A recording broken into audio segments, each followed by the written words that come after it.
Bon dia. Avui recomanem El Guepard, de Tomasi de Lampedusa, el príncep de Lampedusa, un home que no se li coneix que hagués fet gaire res.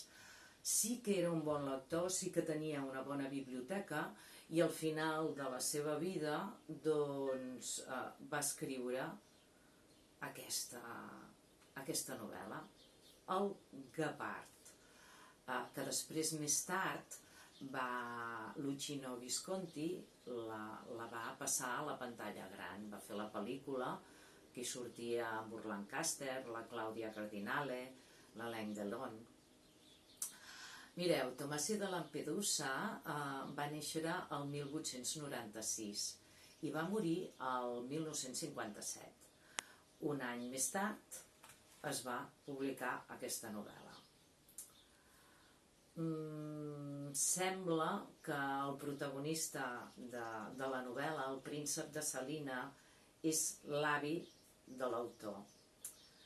Una novel·la ambientada al 1860 i és una evocació al temps perdut, al passat, al temps fugit.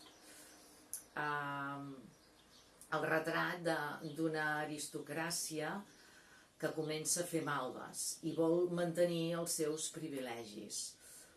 L'excusa d'una trama política situada a la Sicília de l'època per parlar-nos de les dificultats de la vida i com entomar-les enmig de tantes contrarietats. I la cita del llibre seria, la coneguda cita del llibre seria: si volem que tot segueixi igual, és necessari que tot canviï. Quan més canvis, més del mateix. I la veritat, això m'ha fet pensar molt en la situació que tenim ara. No sé què en penseu. Llegim El Guepard.